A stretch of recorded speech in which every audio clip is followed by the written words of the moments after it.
Praise the lord. ఈరోజు దేవుని వాగ్దానము, నీవు అంత్యము వరకు నిలకడగా ఉండిన ఎడల విశ్రాంతి నొంది కాలాంతమందు నీ వంతులో నిలిచెదవు.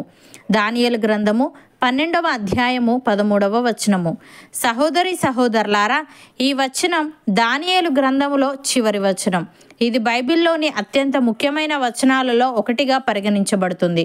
ఈ ప్రత్యేక వచనంలో దానియేలుతో మాట్లాడుతున్న దూత అతనితో నీవు అంత్యము వరకు నిలకడగా ఉండిన ఎడల విశ్రాంతి నొంది కాలాంతమందు నీ వంతులో నిలిచెదవని చెప్తున్నాడు. ప్రియులారా, ఈ మాట దానియేలు అనుభవాలకు ఓదార్పునిచ్చే ముగింపుగా పనిచేస్తుంది. దానియేలు గ్రంథం అంతటా దానియేలు వివిధ పరీక్షలు మరియు సవాళ్లను ఎదుర్కొన్నాడు. కానీ అతడు దేవునికి నమ్మకంగా ఉన్నాడు. చివరికి అతని స్థిరత్వానికి ప్రతిఫలం పొందాడు. ఈ వాక్యం ఇదే విషయాన్ని ప్రతిధ్వనిస్తుంది. దానియేలు విశ్రాంతి తీసుకుంటాడని మరియు కాలాంతమందు తన వంతులో నిలుచునని అనగా చివరికి దేవుని న్యాయం గెలుస్తుందని సూచిస్తుంది.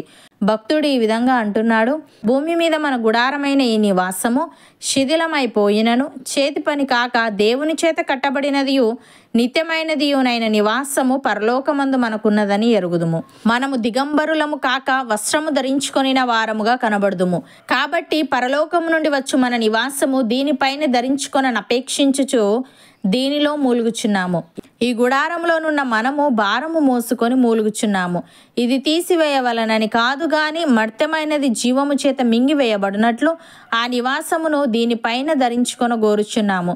దీని నిమిత్తము మనలను సిద్ధపరిచిన వాడు దేవుడే, మరియు ఆయన తన ఆత్మను సంచకరువును మనకు అనుగ్రహించి ఉన్నాడు అని.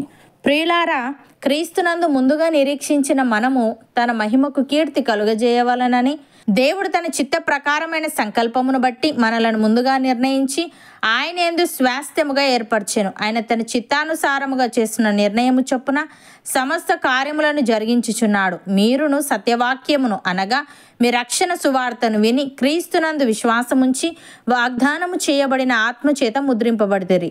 దేవుని మహిమకు కీర్తి కలుగుటకై ఆయన సంపాదించుకొనిన ప్రజలకు విమోచనము కలుగు నిమిత్తము ఈ ఆత్మ మన స్వాస్థ్యమునకు సంచకరువుగా ఉన్నాడు. అపోస్తలుడైన పౌలు కొరింథీయులకు వ్రాస్తూ ఈ విధంగా అంటున్నాడు: సహోదరులారా, ఈ సంగతి మీకు తెలియకుండుట నాకు ఇష్టము లేదు. అదేదనగా మన పితరులందరూ మేఘము క్రింద నుండిరి, వారందరూ సముద్రములో నడిచిపోయిరి.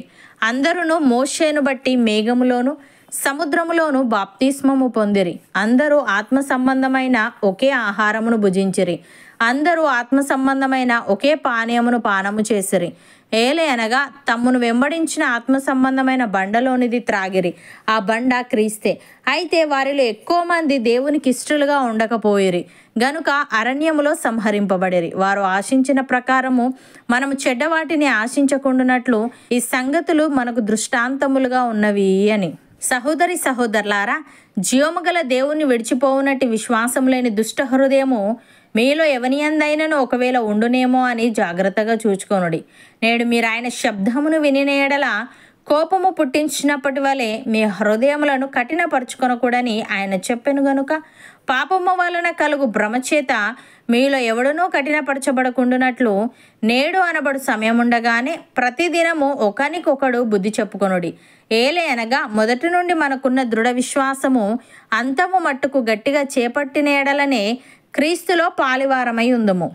అవును అన్నవారు నాతో పాటు ప్రార్థనలో ఏకీభవించండి.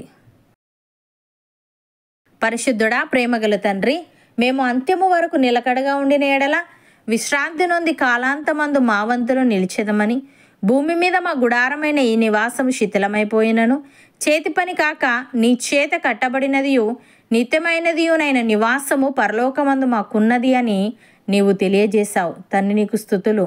దేవా, మేము సత్యవాక్యమును అనగా మా రక్షణ సువార్తను విని నీ యందు విశ్వాసముంచి వాగ్దానము చేయబడిన ఆత్మచేత ముద్రించబడే వారముగా ఉండుటకు సహాయము దయచేయమని, పాపము వలన కలుగు భ్రమచేత మాలో ఎవడునూ కఠినపరచబడకుండానట్లు నేడు అనబడు సమయముండగానే ప్రతిదినమును ఒకరికొకరము బుద్ధి చెప్పుకొనుచు మొదటి నుండి మాకున్న దృఢ విశ్వాసము అంతము మట్టుకు గట్టిగా చేపట్టుటకు కృపచూపమని, నీవు ప్రత్యక్షమైనప్పుడు మెప్పును మహిమను ఘనతను పొందుకునే భాగ్యము మాలో ప్రతి ఒక్కరికి నీవే దయచేయమని యేసుక్రీస్తు నామమున ప్రార్థిస్తున్నాము తండ్రి.